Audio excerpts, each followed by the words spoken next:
Hello साथियों, कैसे आप सभी लोग। मैं दीक्षा यादव आप सभी लोगों का अपने यूट्यूब चैनल इन्फॉर्मेशन बाई दीक्षा यादव में हार्दिक स्वागत करती हूं। बड़ी खुशखबरी सभी स्टूडेंट्स के लिए आ चुकी है। ABBMU UPGET mop up round counselling की प्रक्रिया शुरू हो गई। जी हाँ, mop up round counselling seat matrix जारी हो चुकी है।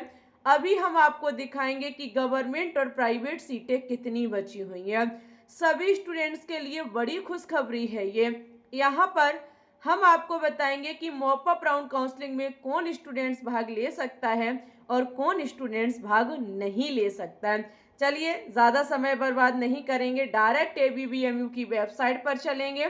वहाँ से आपको सबसे पहले में सीट मैट्रिक्स दिखाएंगे। ओके, देख सकते हैं आपका जो सीट मैट्रिक्स है वो प्री सीट मैट्रिक्स जारी हो चुकी है GNM की। ये जो आपकी सीट मैट्रिक्स आई है ये वो सीट मैट्रिक्स है जो आपकी सेकेंड राउंड काउंसलिंग के बाद बची हुई सीटों का डाटा है। ओके, लेकिन अभी आपका ये फाइनल नहीं है। फाइनल आपकी ये सीट मैट्रिक्स नहीं है, ये प्री सीट मैट्रिक्स है। इसमें ओनली वो सीटें हैं जो सेकेंड राउंड काउंसलिंग के बाद शेष बची हैं। अब देखो भाई, मॉप अप राउंड काउंसलिंग से पहले क्या होगा, आपका अभी स्टूडेंट्स के पास एक मौका है। अगर कोई स्टूडेंट सीट को छोड़ना चाहता है तो अभी वो सीट को छोड़ सकता है। एक बार मैं आपको दिखा दूं सीट छोड़ने का प्रोग्राम कब से कब तक चलेगा। मॉप अप राउंड काउंसलिंग एक बार आप लोग बड़ा ध्यान से समझ लें। आपका मॉप अप राउंड काउंसलिंग की जो सीट मैट्रिक्स 22 जुलाई को आई है ये वो सीट मैट्रिक्स है जो बची हुई सीटें हैं। इसी बीच ऐसे कैंडिडेट जो सीट को छोड़ना चाहते हैं, जिन्होंने फर्स्ट और सेकेंड राउंड में भाग लिया और वो सीट को छोड़ना चाहते, कॉलेज पसंद नहीं, कुछ भी तरीके से कोई भी प्रॉब्लम है, तो वो 22 जुलाई से 25 जुलाई तक चलेगा ये प्रोग्राम। 22 जुलाई से 25 जुलाई तक ओके सीट को छोड़ सकते। इसके बाद पुनः फिर से सीट मैट्रिक्स आएगी, वो आपकी 28 जुलाई को आएगी। ये जो सीट मैट्रिक्स आएगी इसी के साथ आपकी रजिस्ट्रेशन चॉइस फिलिंग होने शुरू हो जाएंगे जो 31 जुलाई तक चलेगा।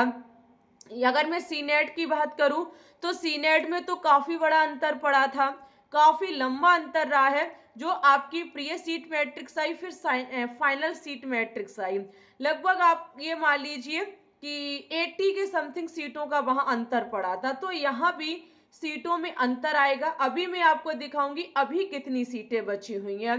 ओके, उसके बाद आपका 2 अगस्त को अलॉटमेंट लेटर आएगा, फिर आपका 8 अगस्त तक एडमिशन की प्रोसेस चलेगी।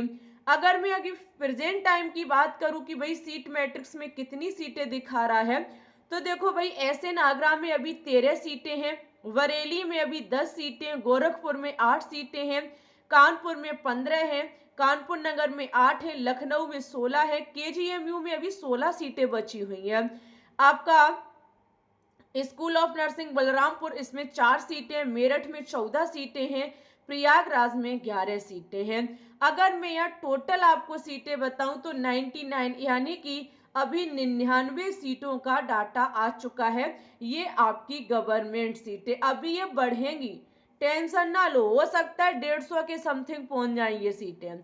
453 में अभी मॉप अप राउंड के लिए 90 दिखा रहा है, सॉरी 99 दिखा रहा है प्री सीट मैट्रिक्स में। फाइनल सीट मैट्रिक्स में तो लगभग आप ये मान लो 130 प्लस तो होंगी ही होंगी। ओके, साथ ही में नीचे आपका ये है डाटा प्राइवेट कॉलेजों का।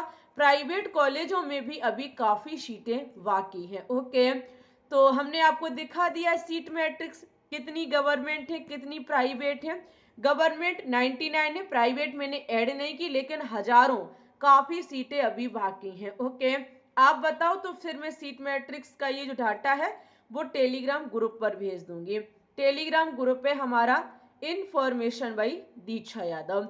हम बात करेंगे भाई मॉप अप राउंड काउंसलिंग में कौन स्टूडेंट्स भाग ले सकता है और कौन स्टूडेंट्स भाग नहीं ले सकता है। चलिए भाई इस पर भी थोड़ी चर्चा कर ली जाए। मॉप अप राउंड में वो स्टूडेंट्स भाग ले सकते हैं जिन्होंने अभी तक किसी भी राउंड में भाग नहीं लिया। साथ ही में ऐसे अभ्यर्थी भी भाग ले सकते हैं जिन्होंने पिछले राउंड में भाग लिया लेकिन उन्हें कोई सीट आवंटित नहीं हुई, तो ऐसे स्टूडेंट्स भी मॉप अप राउंड में भाग ले सकते हैं। ऐसे कैंडिडेट जिन्हें राउंड 1 या 2 में प्रवेश प्रक्रिया पूर्ण कर ली, वे भी मॉप अप राउंड में भाग ले सकते हैं। अगर उन्होंने प्रवेश प्रक्रिया पूर्ण कर ली और तो वो भी कब ले सकते हैं, उनका भी एक मतलब पॉइंट है। उन्हें मतलब इस्तीफा देना होगा।